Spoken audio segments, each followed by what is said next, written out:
Hello and welcome back to my channel, or welcome if you are new here. Today I'm going to be showing you a little bit of a look into my anything sketchbook, which I mentioned a little bit on YouTube and Patreon last month, so I thought I would give you guys a little bit of a look into it since I don't normally do that, and that we would create a little something in it today.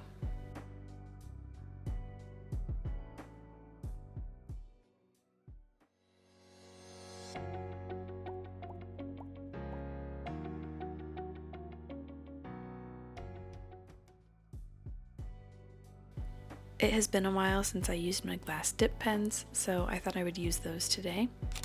This sketchbook has really thick paper that can handle pretty much any medium, and I like to use it for just kind of messing around with supplies that I don't usually use as often. Things like my acrylic paint pens when I first got them, fountain pens, dip pens, drawing with gel pens, things like that.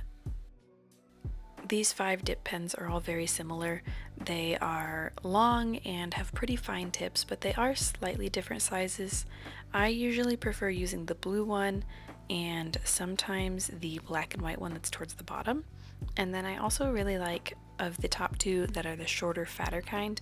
I usually like the orange one, but those are also really similar, so I will sometimes use those interchangeably as well.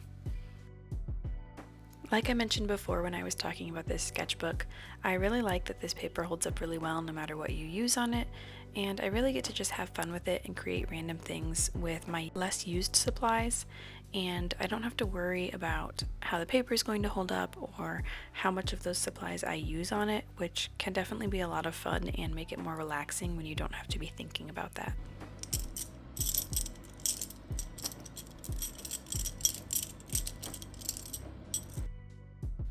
This set of glass dip pens came with these inks, and I've not used all of them yet actually, but I really like the color options that they have, and some like this green, you have a lighter and a darker version of the color, which I think is pretty nice, and I don't actually know where these are from, but they are a really nice set and I really enjoy using them. This part of the video is sped up quite a bit because this page is just a little bit of a warm-up section where I wanted to get a feel for using these dip pens again since I haven't done it in a while, and just kind of remember how it feels to use them, the textures that they make, and how much pressure is needed, which is not much. So as I say in basically every video that shows me using these, make sure when you use them, if you're going to use glass dip pens, you don't press very hard. Make sure you remind yourself they're not like a calligraphy pen. You don't need to press harder to get thicker lines. You just go over the section more than one time. And just keep that in mind. I have not seen anyone break them, but definitely just remind yourself that these are glass and you do not need to press hard at all. This is my Sula Studio pouch, which I made a reel about a couple weeks ago, and since then I have actually changed up what I have in it and where things are, and since the time of this video that I'm showing you right now, I've changed it again actually. But on the front I have some pencils, a mostly smudge proof pen, a small eraser, and some fine liners, and a few Jelly Roll Stardust. At the time of this video, the back had some Pen and Gear click highlighters, extra lead, and a large paper clip, and then inside had a color swatch notebook, sticky notes, eraser, ruler, and a glue tape dispenser. I needed my pencil, small eraser, and Jelly Roll pens for this, so I pulled those out and then set them to the side for a little while. I also have clickable versions of these in different colors, and they're very nice, and I think those might be my favorite, the clickable Stardust Jelly Rolls. I have Stardust and Metallic as well, and then a few basic colors like black, red, and blue, but those are really nice to write and draw with, and I've really been enjoying using those more lately. As always, I start out with a sketch, and I really like drawing dragons with ink because I think it looks really nice and crisp for them, so I started to sketch out a dragon, but I didn't have an idea of what I wanted it to look like, so it was a little bit of a chaotic sketching process, and I changed things up a few times, and then after a few more adjustments to the proportions, I decided to just go ahead and use this sketch. So I used my kneaded eraser to mostly erase it. And then I haven't used this purple from this ink set yet, so I decided to open that up and make a little mini swatch section with it. So I just put the sticker from the ink container on the page, as well as a little blob of ink from its cork, and then some ink that got on my hand, and a few little squiggles using one of the dip pens. I also used a sticky note to keep the ink from transferring onto the next page because by the time I came back to start drawing, it wasn't quite dry yet. So this is definitely a handy little trick and part of the reason that I keep sticky notes in my Sula pouch. Obviously, if you are working with ink or something very wet like that, you will have to remember to work from top to bottom and left to right, which normally I am pretty good at remembering, but I did mess up a few times on this drawing and smudged some things. One of the things I do enjoy about using ink though is that you can't really change your mind. So if you don't like how a line is, you either have to thicken it or add more texture through hatching or something similar to adjust how it looks. It can definitely be a challenge, but I think that's part of the fun of it. And while ink is not my main go-to medium, I do think it's fun to practice drawing with ink for that reason, and it can definitely be a good challenge for you if you haven't done it in a while. For things like dragons or other mythical creatures, I think cross-hatching and making more of a scratchy shading style with the ink itself is a really fun way to add texture and color and dimension, and it really gives it kind of that like old sketchbook manuscript kind of look. So I think it's a lot of fun to do, especially when you're using ink, and it's not at all like my normal style, so it's a lot of fun to kind of mess around with that and see how that works sometimes. Also here you can see that I smudged it a little bit there at the top, and when I noticed I was confused because I couldn't figure out where the smudges had come from at first, and then I realized it's because I put so much ink on the end of those upper spines that it wasn't dry. So there's some little purple blobs here and there on the page now. Since this is just a sketchbook that I draw in for fun, I'm not too worried about it looking accurate or too perfect, and I try to focus on just using different techniques or styles than usual and allowing myself to experiment. And here, one thing that I would change if I could is having not sketched out the end of its face. I feel like that part turned out a little bit too big. I was also drawing at a bit of an angle here because I was using a little miniature table that was on the floor while I was sitting on the floor, so I wasn't as above the page as I normally would be, but other than that, I think his face turned out pretty nice.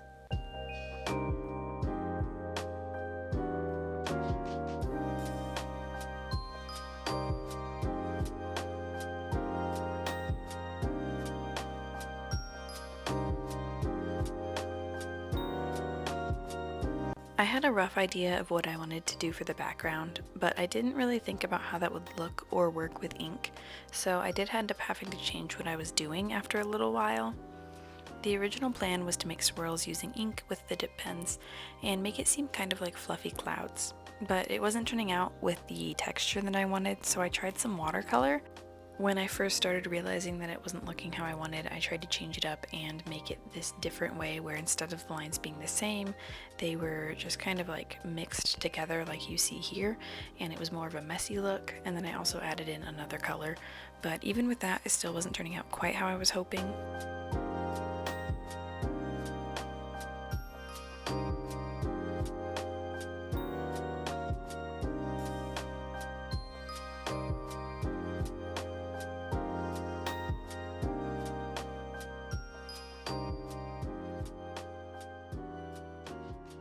At this point, I grabbed my Artistro watercolors and started adding a little bit of a fluffy texture to the background and underneath the dragon, but this ended up not being as vibrant as I was hoping it would be, so I ended up grabbing a little bit of ink and the lid of the plastic container that holds my kneaded eraser, and I added a little extra water using my water brush and then used that for the background, and that got the very vibrant contrasting blue that I was hoping for. And I do think it is interesting that this ink, when you're writing with it or drawing with it using a dip pen, has more green tones, but then once you use it lightened with water, it's much more of a vibrant blue, and it doesn't really have a green tone to it at all, which is kind of strange. And also it makes it a lot of fun to use because even though you're using the same ink for that wash as I used for the lines up towards the top, they do look quite different just from how the color changes when you spread it out. I basically just added a lot of fluffy, light textures that kind of resembled clouds, and I just wanted to add a little bit of depth and different textures with those and not just have it be one solid wash across the entire background. After I was pretty happy with the background, I added some little dots of the blue to add a little bit of texture to the dragon, and then after that I switched from the greenish blue ink over to pink. I wanted to use pink to color in the dragon, but since these are not waterproof inks, they do mix a little bit if you do touch them with the water brush pen. I knew that was going to happen, so I kind of planned for it and used that as a way to mix the colors of the dragon, mixing from bright pink to purple to some blue, and really just get a big variation of colors on it. The idea for the colors was that the dragon is kind of transforming into this blue cloud. Maybe it's water or maybe it's just clouds, but that the dragon is kind of merging with that. Part of that is because I didn't really want to draw the entire dragon, because I didn't want to spend that much time drawing on this day. What I recorded here already took about an hour, and it was a lot of fun to spend that time relaxing and just slowly painting and drawing, but I also wanted to make sure that I actually finished this page all in one day, and I also didn't want to spend the entire day making things. After adding a light wash to the dragon with extremely watered down ink, I used less diluted ink and added more highlights and contrast in some areas with that, just to make it a little bit more vibrant. And then I also used a water brush to bleed some of the lines on the background, so there's a little bit of orange and blue showing through in some places, and I added a little bit of pink to the bottom left corner as well. Finally, to add some highlights and texture, I pulled out these jelly roll pens.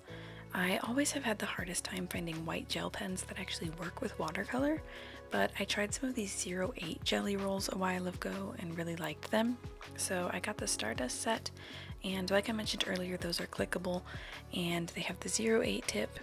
which allows the ink to come out really well even when you are working over something like watercolor or ink, which can sometimes make the tips of gel pens feel kind of clogged and not allow it to come out very smoothly. I just used those to add some shimmer and texture, and there really wasn't a plan for this part either. I just kind of had fun and added lines and dots and swirls here and there. And then I also used them later to add some scale-like texture on the dragon, which I think was a lot of fun and helped it look a little bit more fancy and detailed, but without doing too much to it, because again, I didn't want to spend too much time on this drawing. But I think it helped it look a little bit more dragon-like, and it's kind of a mix of scales and bubbles, which is fun with the blue background not really being clear whether it's clouds or water. I think the look of partially scales, partially bubbles is kind of neat as well. I definitely think that jelly roll pens help add a lot of interesting texture and make any drawing that you do or painting a little bit more fun just by adding some sparkle and shimmer to it. So that's definitely something that you can try if you want to try creating in a different way or adding some more dimension to any of your artwork. Add something shimmery or sparkly, or even just mixing a new medium. Here's a closer look at the finished project and what the sparkle and shimmer looks like on it. And again, these are the Stardust ones, so they're not super chunky glitter, but it's also not just metallic. It's kind of in between, which is fun because most gel pens tend to either just be metallic reflection or have super chunky glitter, and I like how these are in between, and it helps them be a little bit smoother. I know this is a little bit different than what I normally create, but I hope you guys enjoyed watching, and I will see you guys in my next video.